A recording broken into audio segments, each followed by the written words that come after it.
Dito pala, buksan mo lang mga bintana, presko na. Ah, dito na kayo natutulog tayo, no? Dito sila natutulog na sila tatay. May cutter na dito. Grabe ang pinagbago ng bahay nila, guys. Ang laki. Tapos na lahat. So, ano tayo ang naging bakit natigil? Ay, ang sabi po sa akin ni Kuya Charles, ni Kuya Ray, ay... So, kunting-kunti na lang talaga tapos na to. Yung dating sira-sira lang na tahanan na hindi mo maintindihan kung bahay ba o ano. Pero ngayon, may itsurahan mong bahay na talaga siya. Maganda na. Ain't got nobody. I always feel so lonely when the day is through.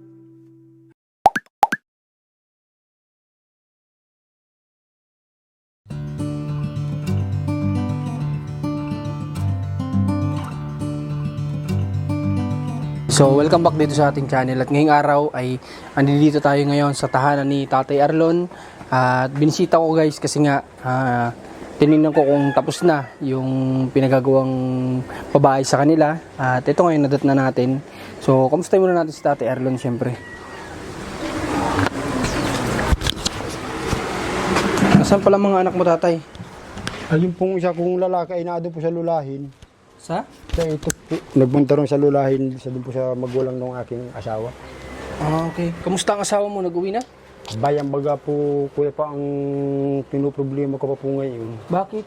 Huling chat po namin, bago kuwan, ay siya po ay pinaghihigpitan na nung amo niya na gumamit ng cellphone. Tapos ay sinabihan nga raw po siya na sa kanya na raw din ang pagkain. Lahat po ng gastusin niya sa kanya na, parang baga po hindi na libre. Ay sabi nga po sa akin ng asawa ko ay gusto na raw niyang umuwi. Ay hindi naman daw po siya pinapayagan ng kanyang amo. Kaya po ngayon, hindi ko po sigurado kung kailan siya tatawag sa amin at pinagbabawalan na nga po ng amo.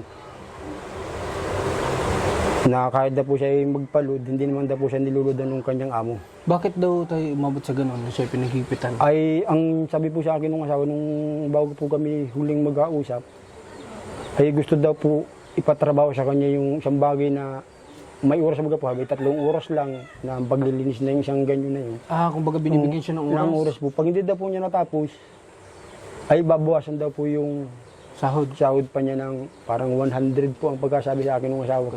Grabe na. Ay kaya sabi po sa akin ng asawa ko, wala na niyang matitira sa akin pa niyang pagkain. Tapos babawasan pa niya ako nung amo ko na gayong araw po, 100. Di ko pa alam kung magkano ang pera nito sa atin sa Pilipinas. Saan bang bansa ang asawa mo tayo? Sa Saudi po. Baka dirham.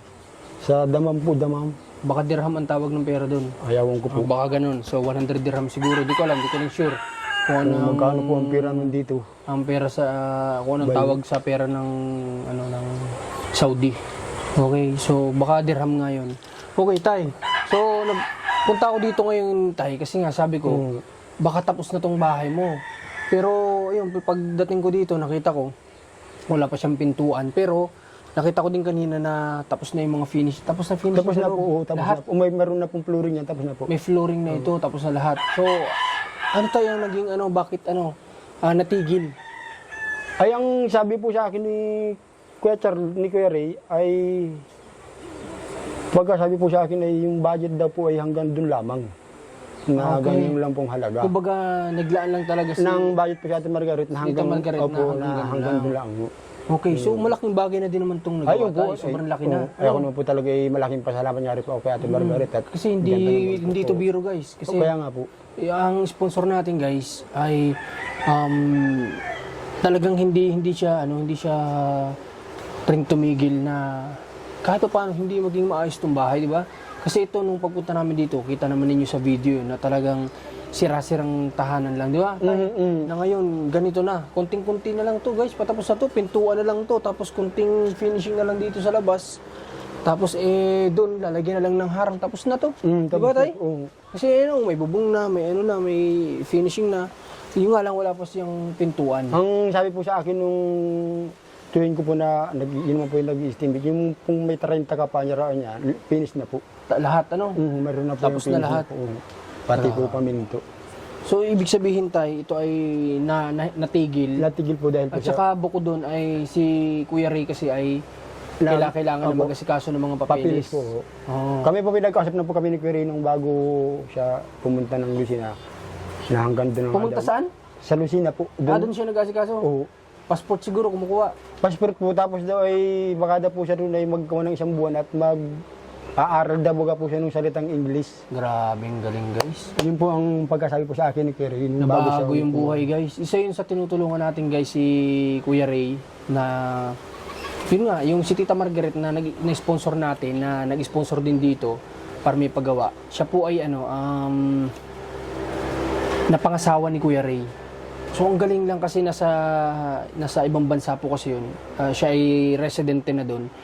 So itong si Kuya Ray ay inaasikaso na yung mga papeles para makapunta na din doon. Tapos siyempre yung mga bata, susunod na rin yun, di ba? Opo, ay Kasi- papaunahan daw muna po niya si Kuya Ray. oo. O, kasi dapat talaga ganun. Kasi kasal naman sila, nagpakasal sila guys. Nandoon kami, saksi kami sa pag-iisang dibdib ng ni Kuya Ray tas ni Tita Margaret ng sponsor.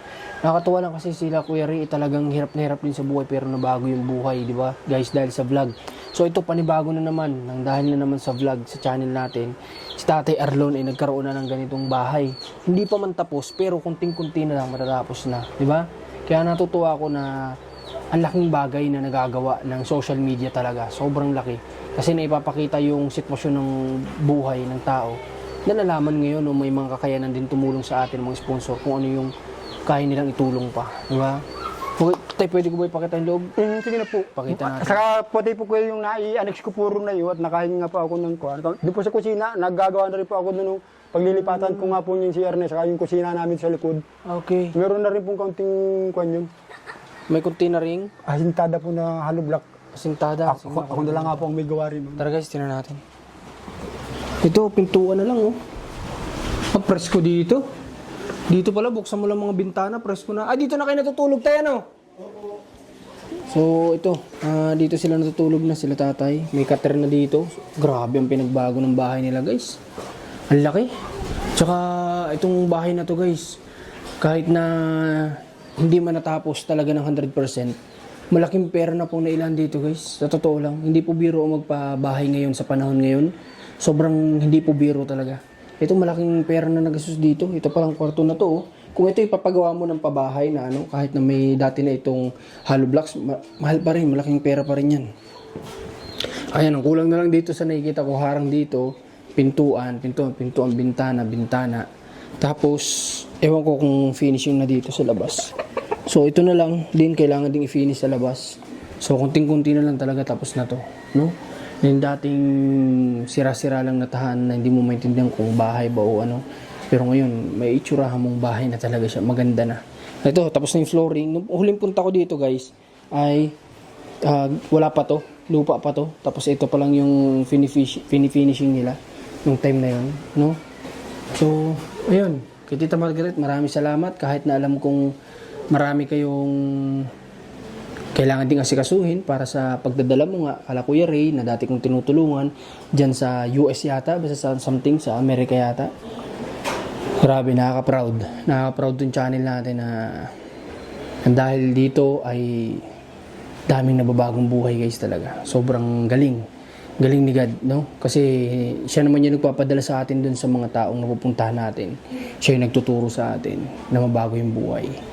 Kagaya na lang nila Kuya Ray, dating iniwan ng asawa, although hindi sila kasal, may mga anak, at napamahal si Tita Margaret sa kanyang mga anak, na dumating na sa punto na nag-isang dibdib sila, na ngayon makakarating na doon. At ito, si Tatay Arlo naman ay panibagong bahay. Okay?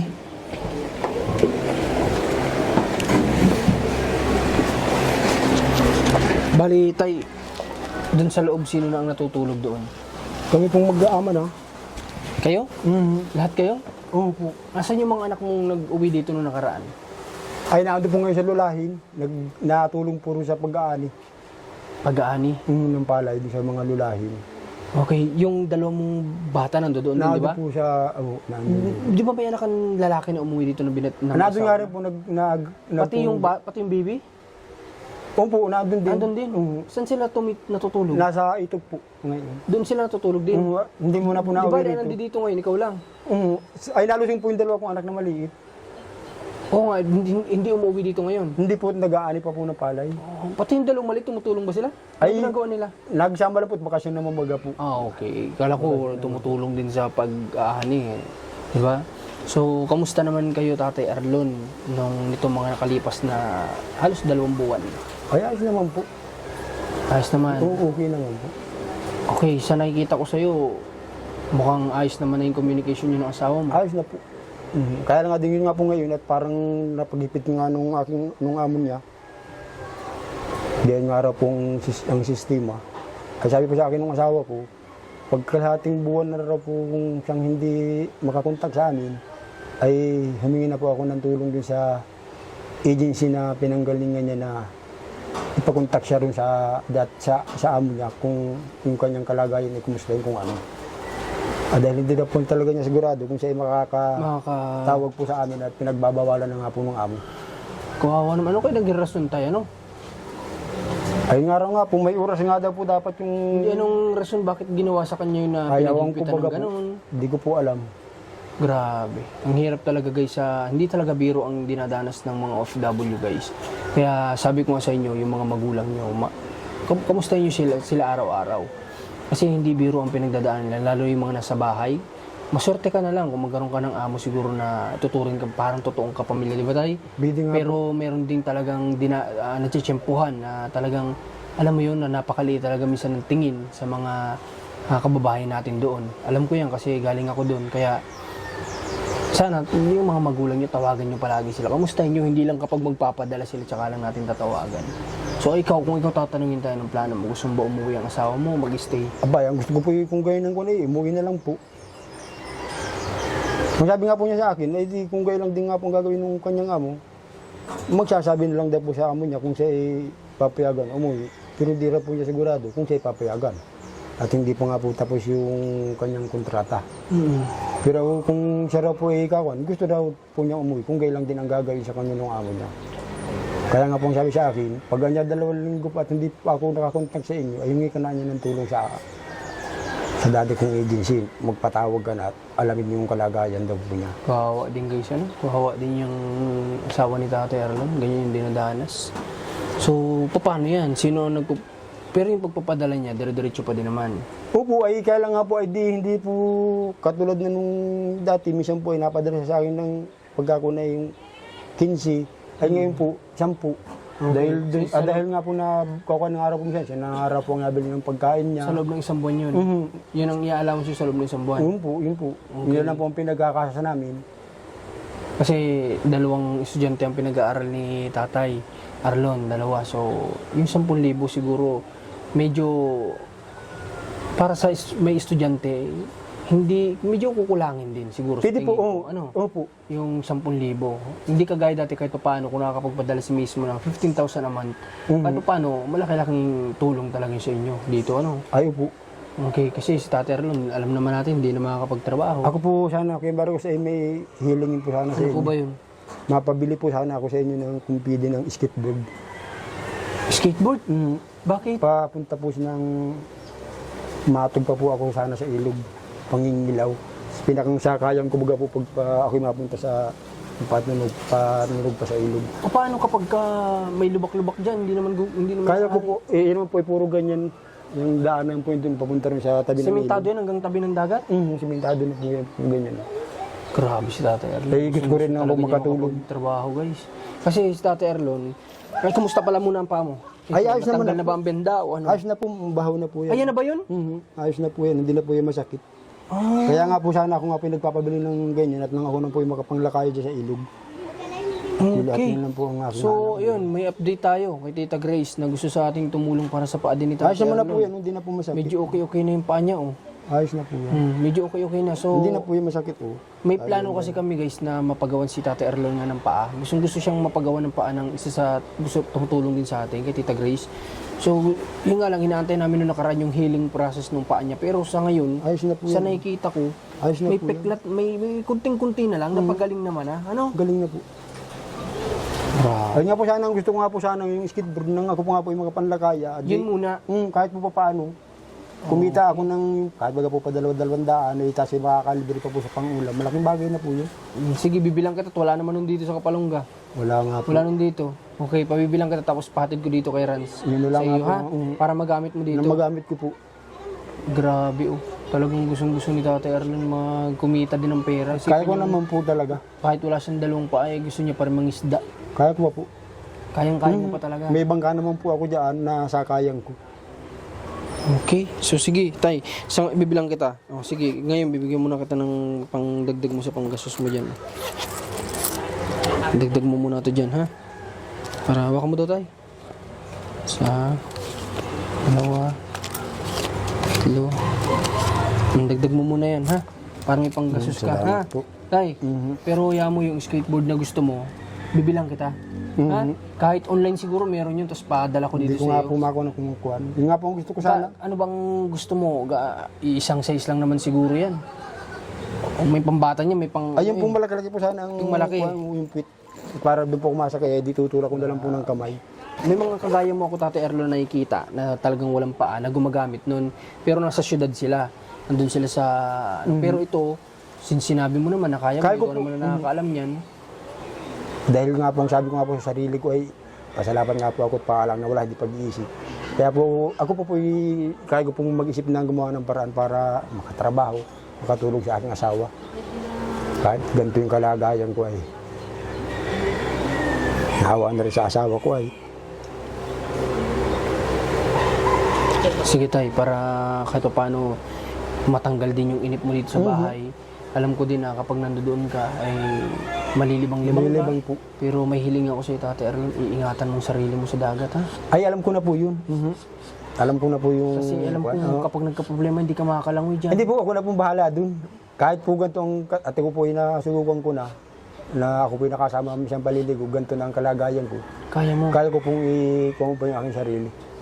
Lalo sakit po ako sa bangka, hindi po ako maano. Dito ako bilib ako dito kay Tatay Erlon, guys. Kasi alam nyo ba, sa last vlog ko dito, siya po yung nag-finishing nitong gilid ng bahay nila. Ako na po lahat yan ang gumawa ngayon.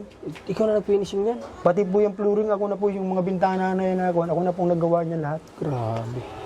Isipin nyo, kahit hindi talaga hadlang, guys, kung ano yung may kakulangan man sa atin, huwag lang talaga yung pag-iisip. No, Tay, kaya nga kagaya na sinabi niya, maswerte pa din siya kasi paalang nawala, hindi yung katinuan ng pag-iisip. Kasi guys, hindi hadlang yung may kakulangan tayo Hindi sa po, parte pagka- ng katawan natin. Pagka talagang gusto mong gumawa. Kapag gusto mo talagang gumawa, may paraan talaga. Sabi nga, pag gagawa gusto po, mo, may paraan, may di ba, paraan Tay? po.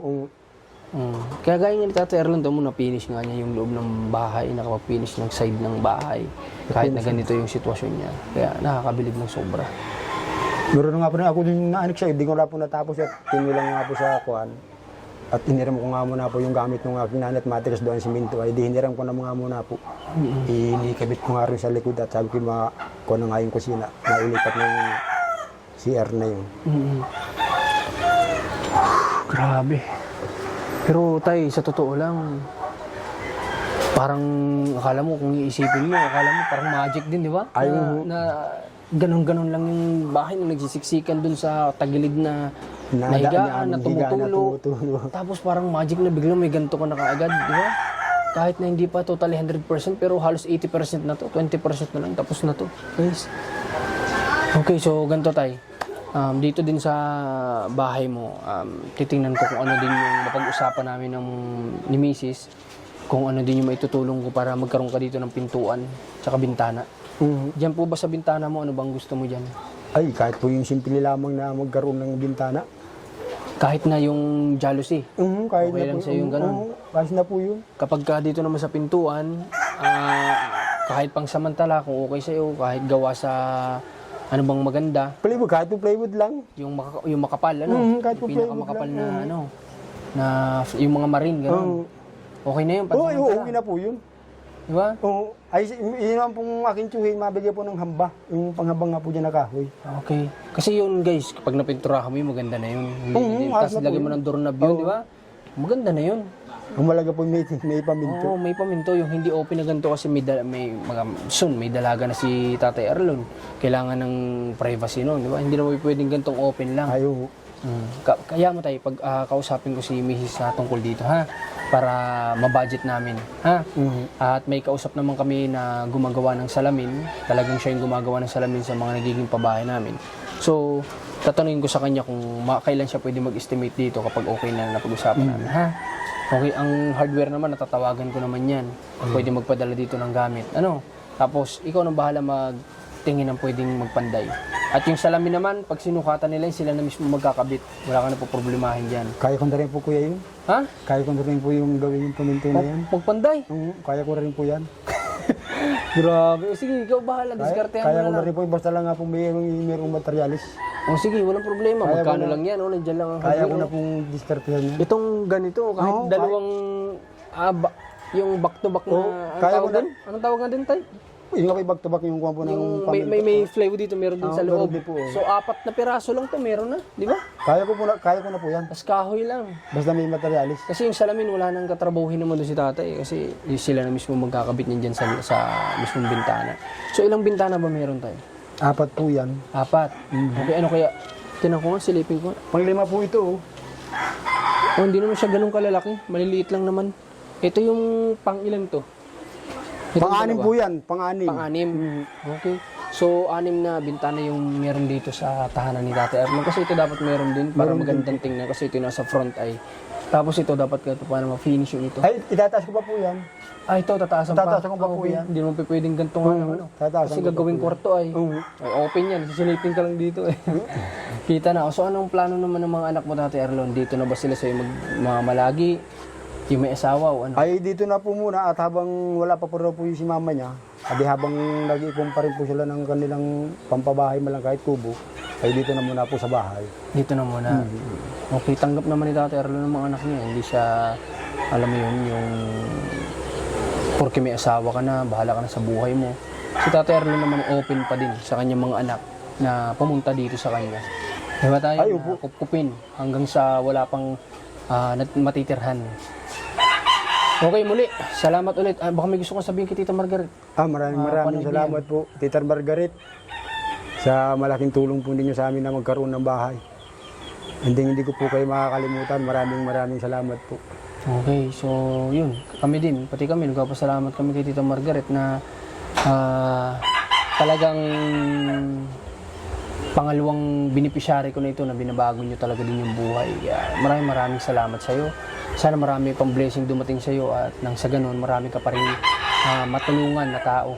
Diba? Kaya thank you so much. Okay, so hindi ko lang naabutan yung 2 bata. Okay lang. Di ba, pagbalik natin dito sa susunod, makakwentuhan ko yung mga anak ni tatay. O paano, pupunta na kami? Sige po. Ha? Ingat po kuya. Sige, yung skateboard. Opo, Pag-uwi ingat ko po. mamaya, pa-order ko ano. Di para po pag Padala ko balik, dito. balik ninyo, baka sakali maabutan nyo na ako may huli, di mag-aalasan ko lang kayo.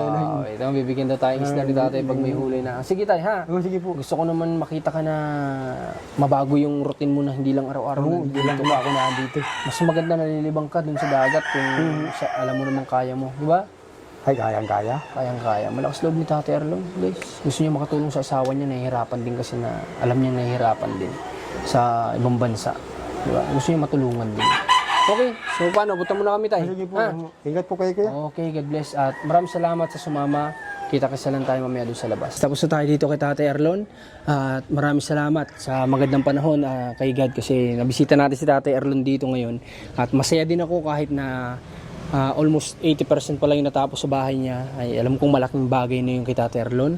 At siyempre, kay Tita Margaret na nauunawaan din na tayo sobrang busy, na talagang hinandel nila ng kanyang asawa para matapos ito, ay kita nyo naman ang pagbabago, di ba? Nakita nyo naman sa video natin kung ano lang yung dati nilang tahanan na masasabi kong parang hindi talaga bahay. Alam mo yun? Parang dati akala ko pinagkukulungan ng baboy, may nag-aalaga ng baboy, ganito ganyan kasi nga sobrang kalat, sobrang sira-sira. Na ngayon, ganyan na, di ba? So, ang laki ng bahay nila pag natapos lalo. So, maraming salamat dahil sa channel natin, maraming nababago ang buhay. Kaya patuloy po sana kayo sumuporta at huwag nyo kaming iwan hanggang sa huli. Sana marami pa tayong matulungan sa pamamagitan ng channel na ito. God bless po sa lahat. Ingat po kayo.